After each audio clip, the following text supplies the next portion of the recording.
Hello learners, welcome to Unacademy. Arrest को लेके आपका ओपिनियन क्या है? नहीं, मैं आपको अरेस्ट होने के लिए नहीं बोल रहा हूं, बस आपसे आपकी राय जानना चाहता हूं। अब ये जो अरेस्ट है, ये एक ऐसा शब्द है जो हमारे लिए बिल्कुल भी नया नहीं है। हम सब इंडियंस ने इस शब्द को बहुत बार सुना है और बड़ी भली भांति हम इस शब्द को समझते भी हैं। कभी हमारे देश का कोई बड़ा बॉलीवुड सेलेब अरेस्ट हो जाता है, तो कभी कोई बड़ा यूट्यूब स्टार। और हम इस बात को बड़ी अच्छी तरह जानते हैं कि हमारे देश के जितने भी न्यूज चैनल्स हैं और जितने भी अखबार हैं, वहां पे इस शब्द का बड़ा कॉमनली इस्तेमाल होता है। लेकिन क्या आपने कभी सोचा कि एक अरेस्ट कंप्लीट कैसे होता है? अगर हम इसके बारे में बात करें तो जब कभी भी कोई जज किसी पुलिस वाले को इस बात के लिए अलाउ करता है कि वो किसी पर्सन का अरेस्ट कर ले, तभी एक अरेस्ट होता है। हाँ, इस बात का एक्सेप्शन ये है कि अगर कभी कोई कॉग्नाइजेबल ऑफेंस है, यानी कि कोई बहुत सीरियस ऑफेंस है जैसे कि रेप या मर्डर, तो पुलिस वाले के पास ये पावर होती है कि वो इमीडिएटली अरेस्ट कर सकता है बिना जज की परमिशन के। लेकिन अगर आप इस चीज के एसेंस पे जाएंगे तो आपको पता चलेगा कि किसी इंसान को जेल भेजने में सबसे बड़ा जो रोल होता है वो जज का होता है। यानी कि वही इस बात को तय करते हैं कि वो अरेस्ट में रहेंगे या नहीं रहेंगे और कितने समय के लिए रहेंगे। इस अरेस्ट के मतलब को समझ के आपके दिमाग में कभी भी यह सवाल आया कि वो जज जो किसी दूसरे पर्सन का अरेस्ट करवाते हैं, क्या कभी उनका भी अरेस्ट हो सकता है? अगर आप ये सवाल मुझसे पूछे तो मैं बड़ी ईमानदारी से इसका जवाब दूंगा। उसका जवाब है जी हां, बिल्कुल, एक जज का भी अरेस्ट हो सकता है। लेकिन ये जज का अरेस्ट और एक नॉर्मल पर्सन का अरेस्ट आपस में बहुत ज्यादा अलग है। यानी कि जब कभी भी किसी जज का अरेस्ट होता है तो उसके लिए अलग प्रोसीजर्स हैं और अलग तरीका है, जिसको आज के इस वीडियो में हम समझने वाले हैं। और अगर हम दूसरे हैंड पे कंपेयर करें तो जो एक नॉर्मल पर्सन का अरेस्ट है वो एग्जैक्टली वही है जो हमारे लॉज में और हमारी रूल बुक्स में लिखा हुआ है। अब एक जज का अरेस्ट हो तो सकता है, ये हमने देख लिया, लेकिन उसका तरीका क्या होगा उसको आगे समझते हैं। इस तरीके को समझने के लिए आपको सुननी होगी एक कहानी। लेकिन चिंता मत करिए, ये कहानी मैंने नहीं बनाई है, ये कहानी है एक केस की, और इस केस का नाम है Delhi judicial service association versus state of Gujarat. और इस केस में सुप्रीम कोर्ट ऑफ इंडिया यानी कि हमारी देश की सबसे ऊंची अदालत ने इस बात को तय किया कि एक जज को अरेस्ट किया जा सकता है या नहीं, और अगर किया जाएगा तो उसका तरीका क्या होगा। चलिए आज के इस केस में हम उसको फटाफट समझने की कोशिश करते हैं और शुरुआत करते हैं हमारे आज के इस वीडियो की, और तय करते हैं इस बात को कि एक जज को अरेस्ट कैसे किया जाए। इस कहानी को शुरू करने से पहले मैं आपको एक बात बता दूं कि मैं इसमें जिस भी चीज के बारे में बात कर रहा हूं वो हाइपोथेटिकल नहीं, एकदम रियल किस्सा है। तो सबसे पहले देखते हैं हमारे किरदारों को। यहां पे जो मुख्य किरदार है वो है मिस्टर NL पटेल सर का, जो कि एक जज थे और चीफ जुडिशियल मजिस्ट्रेट की पोजीशन पे थे। और ये एरिया कौन सा था सर? नादियाद। अब ये बात कब की है सर? ये बात है अक्टूबर 1988 की, यानी कि आज से कई साल पहले इसी बात को तय कर लिया गया था कि एक जज के अरेस्ट में क्या प्रोसेस होगा।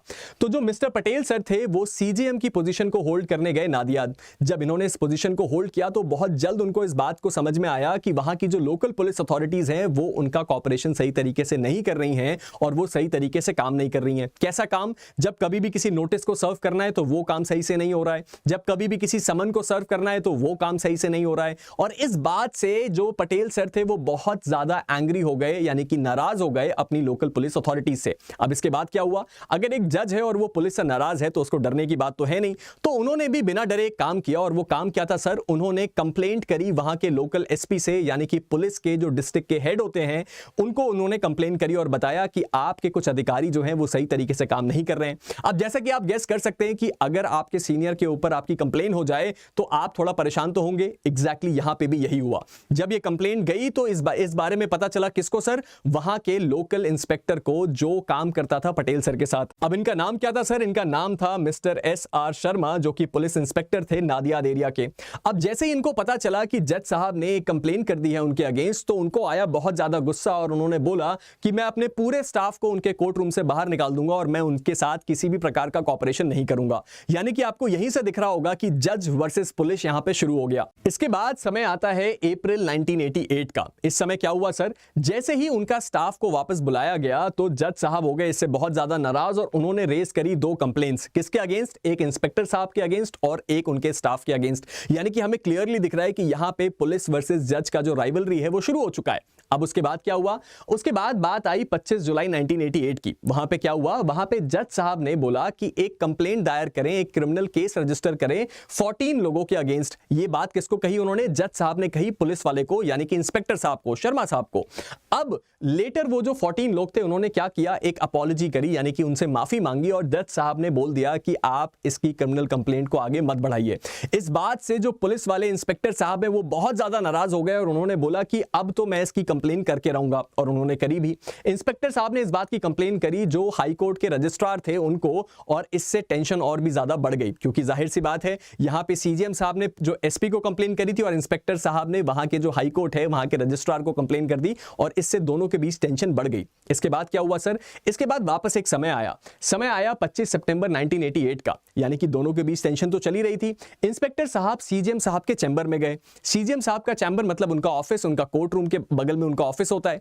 वो उनके चैम्बर में जाके उनको बोलते हैं कि सर मुझे आपसे किसी केस के बारे में डिस्कस करना है। वो केस क्या था सर, वो केस ये था कि 90 दिन के अंदर उनको कुछ फाइलिंग करनी थी और वो उसकी फाइलिंग नहीं कर पाए, तो उन्होंने बोला कि मैं आपके साथ कुछ केस के बारे में डिस्कस करना चाहता हूं। ये डिस्कशन उनके चैम्बर में चला और उसके बाद इंस्पेक्टर साहब ने बोला कि इस केस की फाइल मेरे पुलिस थाने में है, मैं आपको रात को इनवाइट करता हूं, आज केस खत्म हो जाने के बाद कोर्ट के बाद आप एक काम करिए, थाने आइए और वहीं आके इसकी फाइल को स्टडी कर लीजिए ताकि हम काम आगे आसानी से बढ़ा पाएं। उसके बाद क्या हुआ सर, उसके बाद जो है 25 सितंबर 1988 यानी कि उसी दिन रात को 8:35 पे एक पुलिस की जीप आती है। कहां पे, जो हमारे पटेल सर है यानी कि जो जज साहब हैं उनके घर पे, और उनके घर पे एक गाड़ी आती है जो कि है पुलिस की जीप, और वो पटेल साहब को गाड़ी में बैठाती है और पुलिस थाने लेके चली जाती है। उसके बाद क्या होता है सर, हमें यह जानना है कि पुलिस थाने में आखिरकार हुआ क्या। उसको जानने से पहले आपको मैं अगले दिन की कहानी बताता हूं। अगले दिन एक न्यूज़पेपर में न्यूज़ आई, न्यूज़पेपर में एक रिपोर्ट छपी और वो रिपोर्ट ये थी कि जो हमारे जज साहब हैं उनको पुलिस ने अरेस्ट कर लिया है और वो शराब की पी हुई हालत में पाए गए पुलिस थाने में, और उन्होंने बहुत ज्यादा बवाल किया। ये बात मिली लोकल न्यूज़पेपर में। अब इस समय हुआ क्या, यानी कि उनके वहां पे हमने लास्ट जो चीज पढ़ी थी वो क्या थी सर, वो ये थी कि जो जज साहब थे वो पुलिस की जीप में बैठे और पुलिस थाने पहुंचे। लेकिन ये रात के 8:30 बजे के बाद ऐसा क्या हुआ कि अगले दिन ये खबर आई। इसको जानने के लिए आपको कहानी के दो रूप को सुनना पड़ेगा। वो दो रूप क्या है सर, जज साहब ने बोला एक पार्ट ऑफ द स्टोरी और पुलिस ने बोली दूसरी पार्ट ऑफ द स्टोरी। दोनों के पार्ट को सुनिए। सबसे पहले जज साहब ने क्या बोला, जज साहब ने बोला कि जब ये लोग मुझे गाड़ी से लेने आए तो मैं गाड़ी में बैठ गया और मैं पुलिस थाने पहुंचा। पुलिस थाने जब मैं पहुंचा तो वहां पे मुझसे कुछ देर बात करी और उसके बाद ये मुझसे बहस करने लगे। जब मैंने बहस का जवाब दिया तो इन लोगों ने मेरा हाथ पकड़ा और एक शराब की बोतल उठाई और मेरे मुंह में डाली और मुझे इन्होंने इंटॉक्सिकेट किया, यानी कि शराब पिलाया। उसके बाद इन्होंने उठा के मुझे जेल में बंद कर दिया। कुछ समय बाद मुझे उठा के ये हॉस्पिटल ले गए और हॉस्पिटल में ले जाके इन्होंने मेरा मेडिकल एग्जामिनेशन करवाया कि मैंने शराब पी रखी है। उसी वक्त इन्होंने कुछ प्रेस रिपोर्टर्स को भी बुलवाया और मेरी तस्वीर खिंचवा ली और उसको इन्होंने अखबार में दे दिया। ये कहानी थी जज साहब की। उसके बाद पुलिस ने क्या जवाब दिया, पुलिस ने बोला कि 8:35 पे ये जीप पे बैठे और हमारे पुलिस स्टेशन आ गए। उस समय इन्होंने बहुत ज्यादा शराब पी रखी थी। ये हमारी चेयर पे बैठे और उन्होंने बहुत अभद्र भाषा का इस्तेमाल किया और हमसे इस तरह की अभद्र भाषा में बात करने लगे। उसके बाद क्या हुआ सर, उसके बाद ये हुआ कि इन्होंने जिस तरह से अभद्र भाषा का इस्तेमाल किया और जिस तरह की बात करी उससे हम लोगों को हुई बहुत ज्यादा दिक्कत, तो हमने इनको अरेस्ट कर लिया और उनको उठा के हमने लॉकअप में बंद कर दिया। उसके बाद ये हमें धमकी देने लगे कि अगर आपके अंदर हिम्मत है तो आप हमारा वो करवा लीजिए मेडिकल एग्जामिनेशन। तो हम मेडिकल एग्जामिनेशन कराने इनको हॉस्पिटल ले गए। वहां पे ऑलरेडी से कुछ प्रेस रिपोर्टर्स थे जिन्होंने इनकी तस्वीर खींच ली। इसमें हमारी मजबूरी है। अब इसमें किसकी साइड ऑफ स्टोरी सही है ये हमें नहीं पता है, लेकिन हम ये जरूर कह सकते हैं कि यहां पे क्लियरली दिख रहा है कि दोनों के बीच कुछ तो टसल बहुत ज्यादा हुआ था। इस बात को सुप्रीम कोर्ट ने भी समझा और सुप्रीम कोर्ट ने इस मैटर का कॉग्नाइजेंस लिया और यहीं से शुरुआत हुई जज के अरेस्ट के गाइडलाइंस की। अब सुप्रीम कोर्ट ने क्या कहा उसको हम ध्यान से देखते हैं। सुप्रीम कोर्ट ने कहा चाहे कोई मजिस्ट्रेट हो, जज हो या कोई दूसरा जुडिशियल ऑफिसर हो, अगर कोई क्रिमिनल प्रोसिक्यूशन उसके अगेंस्ट है तो उसका भी अरेस्ट किया जा सकता है, बिल्कुल वैसे ही जैसे हमारे देश के किसी दूसरे नागरिक का किया जाए। लेकिन एक बात को ध्यान में रखना बहुत ज्यादा जरूरी है कि जुडिशरी की इंडिपेंडेंस भी हमारे लिए बहुत ज्यादा इंपॉर्टेंट है, यानी कि जो न्यायपालिका है उसका बिल्कुल फ्री रहना और किसी के दबाव में ना रहना बहुत ज्यादा जरूरी है। इसीलिए हम जज के अरेस्ट को लेके कुछ इंपॉर्टेंट गाइडलाइंस यहां पे आपको दे रहे हैं जिसको आपको फॉलो करना है। तो चलिए फटाफट हम देखते हैं कि ये कौन कौन सी गाइडलाइंस है किसी जज के अरेस्ट को लेके। सबसे पहली जो गाइडलाइन है वो है इंटीमेशन बिफोर अरेस्ट, यानी कि अगर कभी भी किसी भी जुडिशियल ऑफिसर का अरेस्ट होना है तो उससे पहले वहां के डिस्ट्रिक्ट जज को या हाई कोर्ट को आपको इंटीमेट करना पड़ेगा कि आप उस जज को अरेस्ट करने जा रहे हैं। उसके बाद आता है formal arrest in case of necessity, यानी कि अगर आपको बहुत ज्यादा जरूरत है कि किसी जज को अरेस्ट करना ही पड़ेगा लिया तो वो सिर्फ एक फॉर्मल अरेस्ट होना चाहिए। इसका मतलब क्या होता है कि आप उनके राइट को रिस्ट्रिक्ट कर सकते हैं और किसी जगह पे रोक सकते हैं। ये वैसा अरेस्ट नहीं होगा कि आप उनको हथकड़ियां पहनाएं और उनको घसीटते हुए लेके जाएं और थाने में ले जाके लॉकअप में बंद कर दें। इस बात को आपको इंश्योर करना है। उसके बाद है इंटीमेशन आफ्टर अरेस्ट, यानी कि अगर अरेस्ट हुआ है तो उसके तुरंत बाद आप क्या करेंगे, जो डिस्ट्रिक्ट सेशंस जज हैं और उसके साथ ही साथ जो चीफ जस्टिस हैं हाई कोर्ट के, दोनों को इन्फॉर्म किया जाएगा। यानी कि सबसे पहले अरेस्ट से पहले आपको एक इंटीमेशन देना है, उनको एक हिंट देना है कि आप अरेस्ट करने वाले हैं। अरेस्ट अगर कर लिया तो उसके तुरंत बाद जो डिस्ट्रिक्ट के जज हैं और उसके साथ ही साथ हाई कोर्ट के जो चीफ जस्टिस हैं, दोनों को इस बात की खबर पहुंचानी है कि हमने आपके अंडर में काम करने वाले एक जज को अरेस्ट किया है। उसके बाद not taken to police station, यानी कि कभी भी कोई एक जुडिशियल ऑफिसर जो है उसको पुलिस स्टेशन लेके नहीं जाया जाएगा जब तक डिस्ट्रिक्ट एंड सेशन जज अपनी परमिशन ना दे दे। यानी कि इस केस में जैसे कि सीजेएम साहब का अरेस्ट हुआ तो उनको पुलिस थाने लेके नहीं जाया जा सकता। आप तब तक नहीं लेके जा सकते जब तक डिस्ट्रिक्ट और सेशन जज इस बात की अलाउंस ना दे दे। उसके बाद इमीडिएट कम्युनिकेशन फैसिलिटीज, यानी कि जैसे ही आपने उनको अरेस्ट किया, जो भी अंडर अरेस्ट है उनको आप तुरंत क्या करेंगे, कम्युनिकेशन एक्सेस देंगे ताकि वो अपने कॉलीग से और अपनी फैमिली से बात कर पाए। ये किसको राइट मिलेगा, उस जज को जो कि अरेस्ट हुआ है। नो स्टेटमेंट, पंचनामा, मेडिकल टेस्ट, अगर आपने कभी भी किसी जज को अरेस्ट कर लिया तो उसका कोई मेडिकल टेस्ट नहीं करवाया जाएगा, कोई पंचनामा नहीं भरा जाएगा और उसके साथ ही साथ उनका कोई भी स्टेटमेंट रिकॉर्ड नहीं किया जाएगा पुलिस के द्वारा।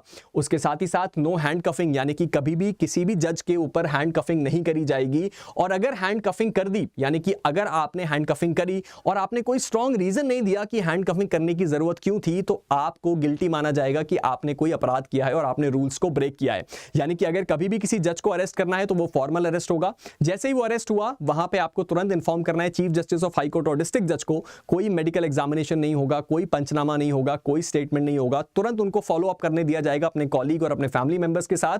और उसके साथ ही साथ उनकी हैंड कफिंग भी नहीं करनी है। और इस पूरे प्रोसेस से पहले आपको डिस्ट्रिक्ट जज और हाई कोर्ट में इस बात को इंटिमेट करना है कि हम आपके अंदर काम करने वाले किसी जज को अरेस्ट करने वाले हैं। तो ये था सबसे बड़ा केस लॉ किसी जज के अरेस्ट का, जो आपको इस बात को क्लियर कट बताता है कि एक जज को अरेस्ट करने का प्रोसेस क्या है। अब ऐसे और भी बहुत सारे केस लॉज मिलेंगे जो छोटी छोटी चीजें बताते हैं। जैसे कि हमारे पास एक एक्ट है जिसका सेक्शन 3 हमें यह बताता है कि जजेस अगर अपनी ऑफिशियल कैपेसिटी में, यानी कि जब वो कोर्ट में बैठे हैं या अपनी ऑफिशियल ड्यूटी को परफॉर्म कर रहे हैं, कोई भी काम करते हैं जो वो अपने गुड फेथ में कर रहे हैं, यानी कि अच्छे भाव से कर रहे हैं, तो उसको क्राइम नहीं माना जाता और उसके तहत उनके अगेंस्ट कोई भी क्रिमिनल लायबिलिटी नहीं बनती। और भी ऐसे बहुत सारे केसेस और भी ऐसे बहुत सारे सेक्शंस हैं जो इस इम्यूनिटी के बारे में बात करते हैं, और भी ऐसी बहुत सारी छोटी छोटी इम्यूनिटीज के बारे में बात करते हैं। लेकिन ये केस और ये सुप्रीम कोर्ट की गाइडलाइंस लैंडमार्क हैं जो फॉलो करी जाती हैं किसी भी जज के अरेस्ट में। तो ये था हमारा वीडियो जहां हमने देखा कि किसी जज को अरेस्ट किया जा सकता है या नहीं, और अगर किया जाएगा तो उसका प्रोसेस क्या होगा।